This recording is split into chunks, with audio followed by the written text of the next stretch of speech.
చిత్తా నక్షత్రం 3, 4 పాదములు, స్వాతి నక్షత్రం 1, 2, 3, 4 పాదములు, విశాఖ నక్షత్రం 1, 2, 3 పాదములు వెనసి తులారాశి. ఈ తులారాశి వారికి ఆదాయం 11, వ్యయం 5, రాజపూజ్యం 2, అవమానం 2. ఈ రాశి స్త్రీ పురుషాదులకు దైవబలం హెచ్చుగా ఉన్నది. ఆత్మవిశ్వాసంతో ముందుకు వెళ్తూ ఉంటారు. ధనము, సంపత్తు, కుటుంబము, పుత్రులకు కారకుడైనటువంటి గురుడు 9వ స్థానంలో ఉండుట, యోగకారకుడైన శని 6వ స్థానంలో ఉండుట విశేషమైనటువంటి యోగ బలం. శత్రువులు అంతరించుట, వ్యవహారములలో జయం. గతంలో సాధించలేని పనులు ఈ కాలంలో రెండితులు ఫలిస్తూ ఉంటాయి.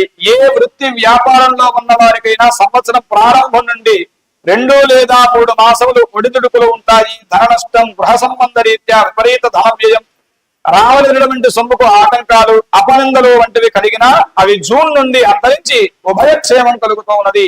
సాంఘికాభివృద్ధి, మనోవాంఛలు నెరవేరుతాయి. స్వశక్తి సామర్థ్యముచే పైకి రాగలుగుతారు. అట్లాగనే ఈ సంవత్సరం ఉద్యోగులకు యోగదాయకంగా ఉంటుంది. గత కొద్ది కాలంగా పడుతున్నటువంటి బాధలన్నీ కూడా పటాపంచలైపోతాయి. శని యోగకారుడు అగుడు చేత 6వ ఇంట ఉండట వలన మేలు జరుగుతూ ఉన్నది. అట్లాగనే రాజకీయ రంగంలో ఉన్నటువంటి వారికి అనుకూలత, ప్రజలలో మంచి గుర్తింపు. గత సంవత్సరం ఎన్నికల్లో ఓడిపోయినటువంటి ఈ సంవత్సరం వారికి కూడా అనుకూలిస్తూ ఉన్నది. అధిష్టానం వారు మిమ్మల్ని గుర్తించి ఏదో ఒక నామినేటెడ్ పదవిని కూడా ఇచ్చేటువంటి అవకాశం ఉన్నది. కాబట్టి దానికి సంబంధించినటువంటి వారు ఆయా ప్రయత్నాలు చేస్తే తప్పకుండా విజయం కలుగుతూ ఉన్నదని చెప్పి సూచిస్తూ ఉన్నారు. అట్లాగనే కళాకారులకు ఈ సంవత్సరం కీర్తికారకుడైనటువంటి గురుడు భావగా ఉన్నందువలన మంచిగా ఉంటుంది. అనుకున్నవన్నీ కూడా సాధిస్తారు. గాయని, గాయకులు, కవులు, డైరెక్టర్స్, టెక్నీషియన్స్ అందరికీ కూడా నూతన అవకాశాలు వచ్చేటువంటి అవకాశం ఉన్నది. ఈ సంవత్సరం వ్యాపారస్తులకు కూడా అనుకూలంగా ఉన్నది. గతంలో ఆగిపోయినటువంటి బాకీలన్నీ కూడా ఈ సంవత్సరంలో వసూలయ్యి సుఖ సంతోషాలతో ఉంటారు. ఈ సంవత్సరం విద్యార్థులకు గురుబలం బాగుండడం చేత మంచి జ్ఞాపక శక్తి కలిగి మంచి మార్కులతో ఉత్తీర్ణత, చదువులందు ఆసక్తి కూడా కలుగుతూ ఉన్నది. వ్యవసాయదారులకు 2 పంటలు ఫలిస్తాయి.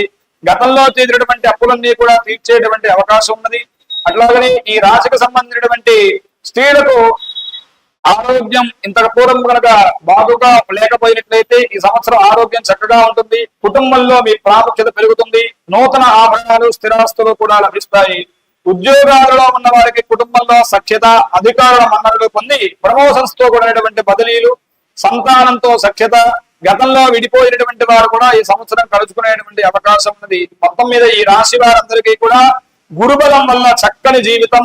గత కొద్ది కాలంగా పడుతున్నటువంటి బాధలన్నీ కూడా తొలగిపోయి సుఖశాంతులతో ఉంటారు అని చెప్పని ఈ తులారాశి ఫలితాలు వివరిస్తూ ఉన్నారు.